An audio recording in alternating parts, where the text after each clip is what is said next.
J'ai lu dans la prédication les messagers du soir. Les messagers du soir. Les messagers du soir. Les messagers du soir. Prêché le 16 janvier 63, frère et Je suis au paragraphe 91.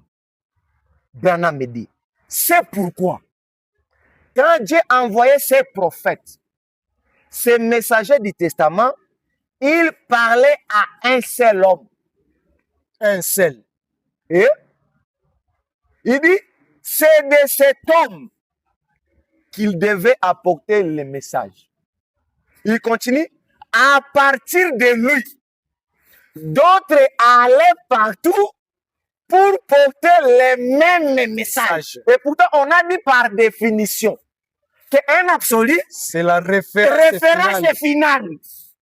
Et partir des messages. Des messages. D'autres vont puiser pour apporter les mêmes, pas nécessairement les messages. Là, vous disloquez la parole. Ils vont porter les mêmes messages. Ils n'ont pas les messages à eux. Non. Il ne peut pas vous dire que Dieu leur a dit quoi. Donc, pour dire Dieu ne parle plus. Oh là. Dieu peut vous parler pour ma vie, il peut vous parler pour sa vie. Non pas pour ces messages ici. Pour ce qui concerne le message. Dieu n'a parlé qu'un seul. Il dit, c'est depuis le Testament. Depuis le Testament. Il dit, depuis le Testament, Dieu, quand il parlait qu'à un seul homme. Pourquoi? Parce que Frère me dit, quand vous avez des hommes, vous avez des pensées différentes, des opinions différentes. Donc, ils ne peuvent jamais parler la même chose. C'est pourquoi aujourd'hui, dans le monde du message, je suis pasteur. Donc, nous sommes beaucoup de pasteurs. Nous pouvons prendre tous les mêmes sujets, mais vous allez voir des divergences. Des divergences. Parce qu'ils ne se réfèrent pas à l'absolu. Non, parce que chacun veut amener sa propre pensée dans ce que l'absolu a déjà dit. Peut-on dire aujourd'hui il y a des divergences parce qu'on ne considère plus l'absolu? L'absolu, oui. Parce que si tous on pouvait prendre ce que l'absolu a dit. On ne puise pas sur la même source, nous tous. Non. Les autres ont leur absolu comme des évêques. Les autres ont leur absolu comme les pasteurs. Et les autres ont leur absolu comme les groupes des pharisiens. Continuons la lecture, pasteur. C'est profond. Il dit, à partir de cet homme, d'autres allaient partout pour apporter les mêmes messages. Et Abraham continue. Mais il a fallu qu'il y ait un seul quartier général. Le quartier général. Et il dit, il a fallu qu'il y ait un seul quartier général. Il dit, Dieu l'a toujours eu un. Et je suis reconnaissant qu'il est un ce soir. Écoutez bien, frère. Il dit, c'est le Saint-Esprit, bien sûr. Nous le savons tous, mais non pas un groupe, mais c'est le Saint-Esprit qui est quartier général de Dieu. Et Branham me dit, c'est-à-dire les messagers de Dieu pour certains. Le Saint-Esprit, le quartier général, c'est le messager de l'air. Soit nous croyons, ou soit on ne le croit pas. Nous devons seulement croire parce que c'est Branham qui le dit. Soit nous le croyons, ou nous ne le croyons pas. C'est lui seul. Et c'est là où moi je peux aller encore très loin. Ne pensons jamais que nous avons une référence finale à Jeffersonville. Non. Ça n'a jamais été un lieu, mais ça a été toujours une personne. Le messager, le Saint-Esprit. Pour Paul, ça n'a jamais été un lieu. Auparavant, c'était un groupe des individus. Sorti du groupe des individus, quand il s'est croisé avec Christ, il s'est détaché de ce groupe des individus. Il s'est attaché à Christ. C'est une personne. Et au temps de la fin, l'histoire ne peut pas se répéter et il ne peut pas changer. Le quartier général. Parce que la Bible, nous connaissons tous, c'est Hébreux 13:8. Le Saint-Esprit. La Bible dit, Jésus-Christ est le même hier, aujourd'hui, éternellement. Et Branham me dit, quand on parle de Jésus-Christ, c'est le même hier, aujourd'hui, éternellement, ce n'est pas le corps. Donc, vous pouvez conclure que Branham est le messager, l'absolu de cet âge. Bien aimé, vous voyez, c'est pourquoi je ne suis pas très pressé pour aller comprendre. Non, je suis en train d'aller par rapport à ce que les Écritures disent, parce que vous savez que c'est là où on va en finir. Parce qu'il est le messager de cet âge de la fin. Oui. Et nous croyons qu'il est le messager. Il est le messager. Alors, on nous dit que le messager, c'est le Saint-Esprit. C'est le Saint-Esprit. Le quartier général. La référence finale. Aujourd'hui, tu ne peux pas venir me dire que vous voyez, frère, pour faire ça, il faut. Non. Il faut que je trouve une source. D'où vous avez tiré ça? Les poteaux d'attache. Les poteaux d'attache. La définition de l'absolu. De l'absolu. Et c'est pourquoi Paul, si nous lisons l'application, essaie de rendre un service entier en dehors de sa volonté. La Bible dit, c'est dans Deutéronome chapitre 4, Moïse, après être confirmé par la colonne de feu, après être sûr que c'est lui le conducteur unique pour amener les enfants d'Israël à la terre promise, Moïse dit, je suis dans Deutéronome chapitre 4, Moïse dit aux enfants d'Israël, il dit, aujourd'hui, je prends le ciel et la terre contre vous à témoin. Donc, si quelqu'un retrachera de ce que moi, Moïse, il n'a pas dit ce que Fulani a dit, non, non. Parce que Moïse était le poteau Le d'attache, poteau la de- référence. la référence finale, absolue. Il dit et il avertit aux enfants d'Israël, lisez ça dans nos Bibles tous.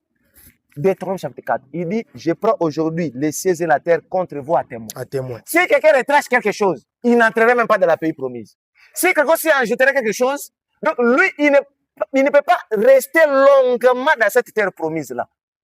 Il dit, vous faites tout ce que c'est moi, je vous ai dit, et restez dans ça. Dans ça.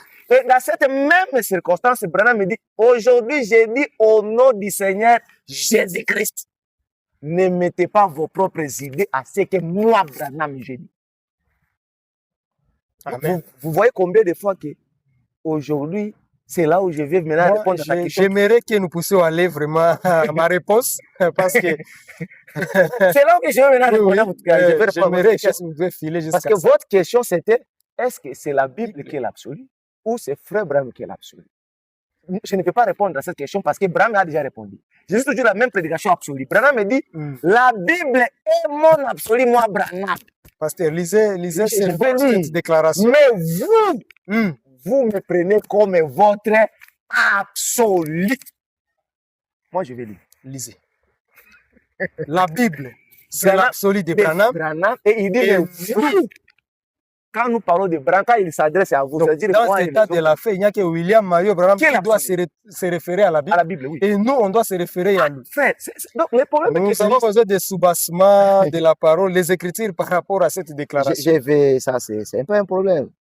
Tout ce que nous aimons, c'est les messages. Hein. Oui, Les messages, aujourd'hui, personne ne peut tromper l'autre parce que c'est déjà nous en avons partout, partout, dans nos oui, maisons, dans nos maisons. nos tablettes, nos téléphones, dans le flash. Laisse-moi lire ça. Donc, c'est un examen à cahier ouvert. Oui. Tout le monde peut aussi jeter un coup d'œil Absolument. et vous ramener aussi à la ligne. Ou, allez, si ce que moi j'ai dit est contraire à ce que Branham a dit, je suis pasteur, je mets quiconque au défi. Qu'il me dise que non, ce que toi tu as dit, c'est pas ce que Branham a Parce dit. que Branham a dit. Et qu'il donne la citation. Et puis, on vérifie. Vous êtes les bienvenus sur le même plateau. Si vous avez des écritures contraires au seul des pasteurs ici, amenez, on va essayer un peu de recadrer ça. On va essayer un peu d'équilibrer. Mais lisez d'abord Oui, pour voir qui était réellement l'absolu de Branham. Je lis. Et si nous, c'est Branham qui est notre absolu. Je lis, ne t'inquiète pas, j'ai juste de les prendre tout à l'heure là. Oui, ici, nous ne voulons pas les pensées humaines. Non, Soit vous avez la Bible en appui, soit vous avez William Mario Branham c'est tout. en appui. L'absolu. L'absolu. Vous êtes les bienvenus, toute personne qui aura la vie contraire. Nous, on n'a pas de limite. Oasis TV, nous recevons tout le monde. Tout passe. Vous n'êtes pas objectif. Comment pouvez-vous dire que toute personne qui confesse c'est les Non, ça, ce sont les objectifs par rapport à notre média Oasis TV. Sinon, vous n'êtes pas. Non, avec l'État, on se limite d'abord là-bas. Oui, Jésus-Christ et Dieu, nous vous recevons ici. Oui. Chaque maison a ses principes et chaque maison a ses lois et ses normes.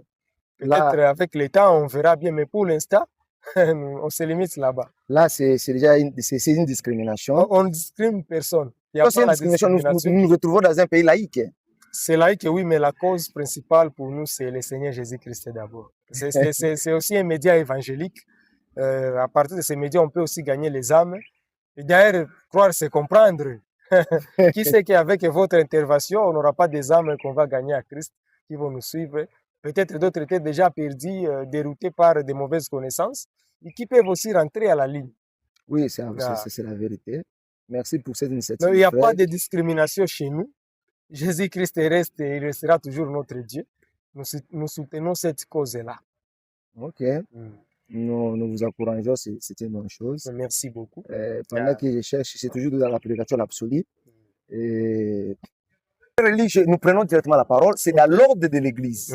Prêcher le 26 décembre 63, au paragraphe 6. Or, je ne cherche pas à usurper l'autorité. Le Branham commence à nous avertir. Donc, je ne sais pas, par l'autorité de quelqu'un ou bien de quelque chose. Ou quelque chose comme sa mère. Voyez-vous, si un homme ou quoi que ce soit possède 2 têtes, il ne sait pas où aller. Il dit, Dieu n'a jamais eu 2 têtes à son église, jamais. Il a une seule tête. Il a toujours traité dans chaque génération. Et comme nous l'avons étudié dans les Écritures, c'est toujours avec un seul individu qu'il traite. Parce que quand vous avez des hommes, vous avez des opinions. Cela doit aboutir à un absolu final. Et mon absolu est la parole, virgule, la Bible. Écoutez, et en tant que pasteur de cette église, mon absolu est quoi? La Bible. Et je sais que vous, les frères, vous me considérez un peu comme votre absolu. Ça, c'est William Mario Branham qui l'a dit. Ce n'est pas moi. Frère Branham me dit la Bible. Lui, en tant que pasteur de l'église, il est son absolu. Il dit, mais je sais que vous, les frères, vous me considérez comme votre absolu. Pourquoi il dit ça? Parce qu'il sait qu'aujourd'hui, quand nous voulons faire un débat, si nous voulons traiter sur un sujet, tout le monde a toujours tendance à dire que non, dites-nous ce que Frère Branham a dit. Tout le monde, sans exception. Et même les évêques ou quoi? Aujourd'hui, même les églises dénominationnelles commencent à nous demander est-ce que Branham a dit la référence finale. Donc, ils ont compris que la référence finale aujourd'hui, dans les termes du message, c'est William Mario Branham. Et nous croyons que la Bible, c'est l'absolu de William Mario Branham. Pas notre absolu. Non, pas notre absolu à nous. C'est comme Paul. Paul ne peut pas dire que Dieu était son absolu. Qui était l'absolu de Christ? C'était Christ. Je ne sais pas si ça me fait comprendre. Est-ce qu'il y a-t-il des contradictions? Par exemple, Branham nous a apporté quelque chose qui n'est pas dans la Bible. Je ne peux pas dire des contradictions. Branham a-t-il ajouté ou retranché quelque chose de la Bible? Vous savez, vous voyez, il y a un terme que je peux utiliser, c'est ce que Jésus a dit. Il dit, je ne suis pas venu abolir la loi ni les prophètes. Mais écoutez toujours le même Jésus. Il dit, il vous a été dit que vous aimerez ceux qui vous aiment et vous haïsserez vos ennemis. Mais moi, je vous dis, aimez ceux qui vous aiment et aimez même vos ennemis et bénissez-les. Maintenant, je vous demande, est-ce qu'il a aboli ou bien il a ajouté? Bon, c'est cette harmonie des Écritures. Voilà, et c'est de la même manière que Frère Branham a dit, moi j'ai prêché comme Paul. Mais Paul n'a pas prêché comme Frère Branham. Il n'a pas prêché comme Frère Branham. La Bible, en tant qu'absolu de Branham, il nous a apporté la Bible. Mais est-ce qu'il a ajouté ou bien il n'a pas aussi... Donc, il est venu accomplir tout ce que les Écritures ont parlé de temps de la fin. Alors, nous venons de recevoir un frère en train de nous suivre ici à live. Il nous envoie une écriture. Permettez-moi de lire cette écriture. Vous pouvez la lire. Nous avons vu son étoile en Orient et nous sommes venus pour l'adorer. Paragraphe 179. Oui. Ça signifie exactement ce que ça dit. Oui. La Bible dit qu'elle ne peut pas être un objet d'interprétation particulière. Oui. Si elle dit noir, c'est noir, blanc, c'est blanc. C'est exactement cela. Oui. C'est la référence finale. Oui. C'est l'absolu. Et tout homme qui est né de l'Esprit de Dieu est attaché à cela. Quoi qu'il en soit, rien ne peut le séparer de cela. Il est attaché à cette parole parce qu'il est Christ. Christ est la parole et Christ ne peut pas mentir au sujet de sa parole car il est la parole. Vous dites, eh bien, je sais qu'il a dit cela. Oui. La Bible, si on nous montre la Bible comme étant la référence finale, comme étant l'absolu. Là, vous avez maintenant ce que Frère Branham interdit que les prédicateurs ne puissent pas le faire. Disloquer la parole ou mal interpréter. Le frère me l'a envoyé pour ajouter aussi. Il a continué, il dit la Bible l'absolu, la Bible c'est Christ, Christ est la parole. Vous voyez? Or, quand nous, dans le message, quand nous parlons de Christ, Christ c'est qui aujourd'hui? Ça veut dire Christ c'est une personne ointe. Christ n'est pas une pensée. Et il vient de nous dire que nous, on va les considérer comme... Mais lui, son absolu, c'est la Bible. Et c'est pourquoi lui, sachant que son absolu, c'est la Bible, il nous a dit quoi? Nous devons lire cette Bible chaque jour. Chaque jour. Nous devons la lire chaque jour. Parce que nous connaissons. Aujourd'hui, la parole de Dieu, depuis que le monde a été monde, ne vient qu'au prophète. Et quand nous parlons de ces prophètes-là, et je peux encore vous choquer, frère Eli. Je peux vous choquer. Ne choquez pas, ne choquez pas vos téléspectateurs, mais bénissez-les quand même. Non, parce que, vous savez, je peux aller très loin. Est-ce que vous savez que je crois tout personne ce sera que choqué. Branham a dit, c'est ainsi dit le Seigneur. Même bonjour frère Neville. Bonjour frère Neville, c'est ainsi dit le Seigneur. Ou bien que je vous la lise. Sentez-vous libre et à l'aise. Je suis dans la prédication, les parce choses que qui c'est sont à fort. venir. Paragraphe 28. Frère Branham me dit, qui pourrait croire qu'un homme qui était mieux considéré parmi les gens puisse dire une parole pareille, Pareil. disant une vierge concevra. Là, il parle d'abord par rapport à Ésaïe. Il dit qu'il pourrait croire que Ésaïe pouvait dire qu'une vierge peut concevoir. Et même quand il dit, mais parce qu'un prophète, c'est un réflecteur de Dieu. Il dit, c'est un porte-parole de Dieu. Et il termine en disant, il est conçu de manière à ce qu'il ne peut pas prononcer ses propres paroles. Il dit, tout ce qu'il prononcera doivent être les paroles de Dieu. Là, nous sommes dans quelle brochure? Les choses qui sont à venir, paragraphe 28. Lisez ça. J'espère bien je vais trouver. Paragraphe 28, hein? Oui, 28. Si vous ne trouvez pas vite, moi je trouve ça vite. Les choses à venir. Tout ce qu'un prophète prononce, c'est ainsi dit le Seigneur. Ainsi dit le Seigneur. Je suis là déjà. Moi, je suis là. Qu'il est l'absolu. Si vous n'avez pas trouvé ça, moi j'aimerais lire ça. Ok. Paragraphe 28. Il a dit au travers les prophètes. Les choses qui sont à venir, paragraphe 28. Il a dit à travers le prophète. Oui. J'en ai parlé hier soir. J'en ai parlé hier soir. Prenons par exemple Ésaïe. Il a dit une vierge concevra. Qui aurait pensé qu'un homme qui était bien considéré parmi les gens puisse dire une parole comme celle-là? Une vierge concevra. Mais parce qu'il est point. Un prophète est un réflecteur. Il reflète Dieu. Il est fait de telle façon qu'il ne peut pas prononcer ses propres paroles. Il faut que ce soit les paroles de Dieu qu'il prononce. Il est le porte-parole de Dieu. Mais est-ce que j'ai ajouté? J'aimerais vous dire, c'est la parole. Bonjour frère Neville. Pouvez-vous vous lever l'ensemble? C'est la parole. Et c'est là où moi je vais décourager les gens. Les gens qui nous suivent. Si vous êtes dans une église où on parle que Braham avait ses oreilles, je vous dis, là déjà, on vous amène déjà, je ne sais même pas où.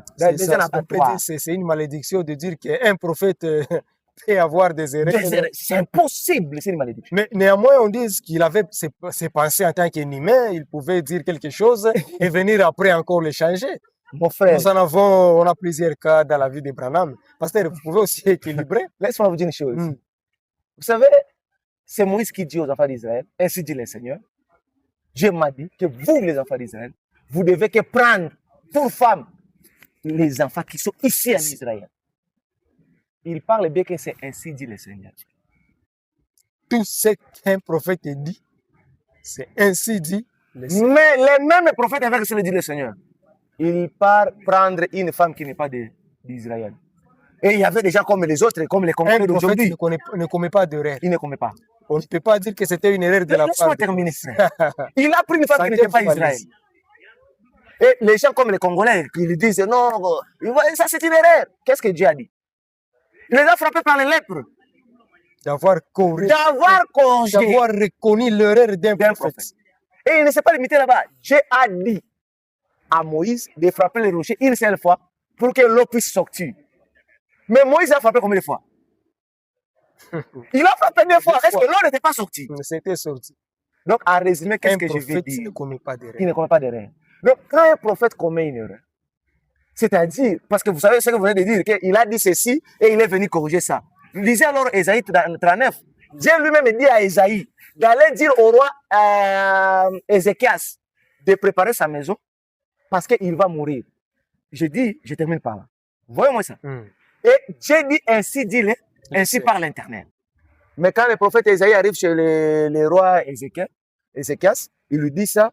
Et pendant que les prophètes retournent, Ézéchias pleure, il dit, Seigneur, souviens-toi de moi. J'ai marché avec un cœur sincère. J'ai fait ceci, j'ai marché, j'ai été ceci. Dieu encore qui a dit à son prophète avec ainsi par l'Éternel. L'Éternel. Il dit encore à ce même prophète d'aller dire à ce même homme. Abraham me dit, imaginez, soyez à la place d'Ésaïe. Quelqu'un qui est venu avec ainsi dit le Seigneur, mais il contredit, comme vous le dites. J'ai utilisé votre mot. Il vient encore contredire l'autre ainsi dit le Seigneur. Ce n'est pas de la contradiction, c'est ça la beauté de Dieu. Donc, en conclusion, l'absolu, peut-on conclure par rapport à l'absolu? La conclusion, l'absolu aujourd'hui, c'est William Maroba. Tout ce qu'on peut vous dire, si ce n'est pas dans les messages, rejette ça en bloc. Peu importe la personne. Peu importe la personne. C'est tout ce que je peux vous dire. Que le Seigneur vous bénisse. Nous sommes très heureux de vous recevoir sur notre plateau. Chers téléspectateurs, vous allez nous supporter. Vous allez aussi supporter le révérend John Elisala. S'il y a peut-être quelque chose que vous avez de contraire par rapport à ce qu'il a dit, vous êtes les bienvenus sur notre plateau. Mais ayez toujours des écritures pour soutenir cela. Que Dieu vous bénisse.